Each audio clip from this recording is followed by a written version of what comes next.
Story time on why I cut off my then best friend of 7 years. And yeah, I actually wrote some things down on a piece of paper so I don't forget to tell y'all. So our friendship started back in like freshman year of high school. It was like second semester, so this had to be around like 2013. I think we had like an English or a math class together, and she was really cool. Like she had a super outgoing like personality. Like I was the exact opposite. I was a super introvert, but for some reason we just really got along. So our friendship really stuck around all throughout high school.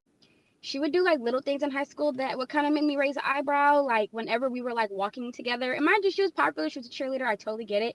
But like we would be mid sentence, mid conversation, and she would just dart in the other direction without saying anything. And I always thought that was super weird because I'm just like, I would never do that to somebody while they're talking.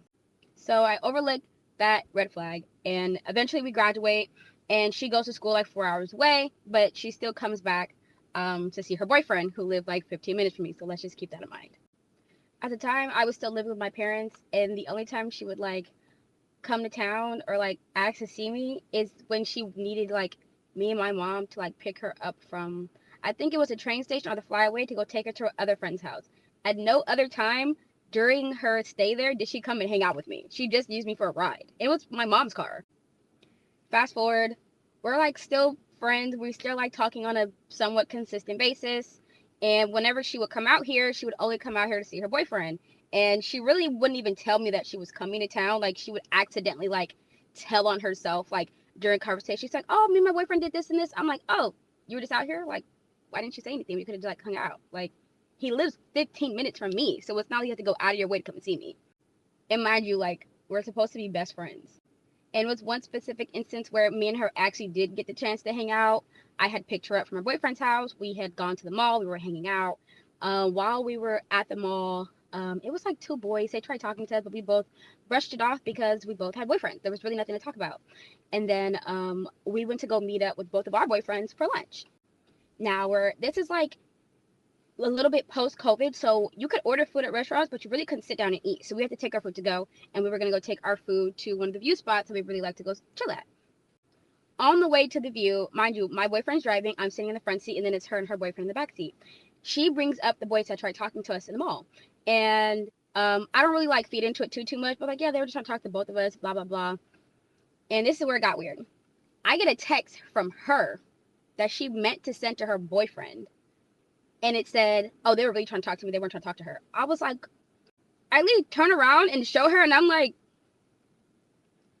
what the like, that's weird. Like, I'm not even trying to hype it up to make it seem like they were trying to talk to either one of us. They tried to talk to both of us. And why does it matter? Like, we have boyfriends. Like, why does it matter who they're trying to talk to? Like, I thought that was so weird. So that really like killed the vibe after that. And like, I hate to even be confrontational because we're supposed to be best friends. Like, I don't feel like friendships should ever have to be confrontational whatsoever. But that was some weird ass shit because what can you have just said out loud if you really want to say something? That was weird.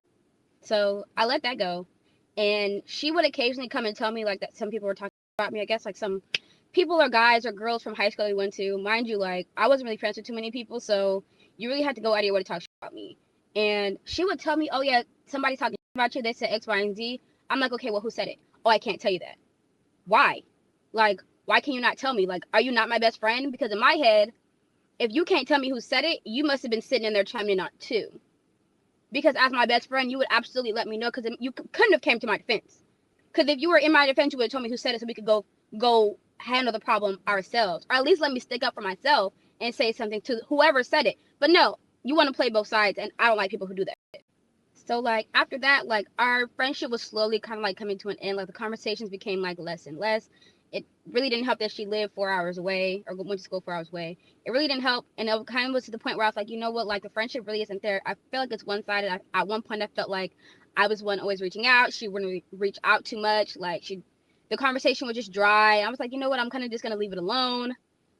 And we were having a conversation because at the time, like I had a nail business. I was doing bottle service, like, and I was working. So I had like 3 incomes at one time, and I was doing pretty good for myself. Like I had moved out, like I was really on my own. It was me and my boyfriend at the time. Like it was just us two, and I was making it work. Like that's just how I had to do it, and it was cool.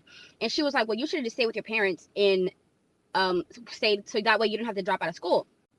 Mind you, she is the one person If you saw my original pink tote video, she's the only person outside of the people who lived in my house who saw how badly my stepdad had beat me. Because it was one day when me and her were talking, and she was playing, and she like bumped into me, but she bumped into the arm where he peeled the skin off. So I was like, I kind of winced a little bit. She's like, "Are you okay?" And I was like, yeah, no. She's like, "No, like, why are you like wincing like that?" So I showed her like my arm was bandaged up like under my jacket. Like I showed her the scars, not the scars, but the bruises going all down my leg. She was like, "You need to call the police." And so if you're the one person who saw how abusive my stepdad was, why on earth would you ever suggest staying there? I left so that way I could be subjected to any more abuse. And you're gonna tell me I should have stayed so I can stay in school? Girl, like, did you touch grass at any point in your life? Because I would never suggest you stay in an abusive relationship so you can stay in school. Like, what? I know, I should have ended right there. I should have ended the friendship like right then and right there, but I was like, you know what? Like, maybe she just doesn't understand like what I'm going through. But now that I'm older, you absolutely understand. Like, people know what they're saying, they know what they're doing. And this right here was the straw that essentially broke the camel's back. Me and my boyfriend, we were going through something. We had just broken up, like, and I was just like confiding in her, like, you know, I don't even remember what the conversation really went like, but I was just expressing, like, you know, typical relationship problems, and she snapped on me. "I don't want to hear about this nigga no more." I was like, wait a minute.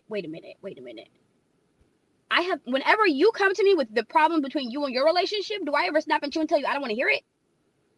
No. I sit there and listen, and we could be sitting here for an hour, and all I'm saying is, while you sit here and vent to me. But when I'm venting to you, now it's a problem. I was like, you know what? I'm good. Because I don't let people talk to me any kind of way. I'm sorry. I grew up with really verbally abusive parents, so that's like a trigger for me. You don't get to yell at me. You don't get to snap at me. That's it. I cut it off, right? Cut it off like a dead limb. And I know I'm not the problem because she's reached out to me multiple times over the years trying to like apologize and like rekindle. And honestly, like, I've ignored all her attempts. Like, there's nothing left to talk about. We're all adults here. And I have never in my life snapped at any of my friends, no matter how much stress I was under, no matter how tired I was of hearing about their problems. You're my friend. Why would I not want to hear about your problem? This is a safe space for you to come and vent to.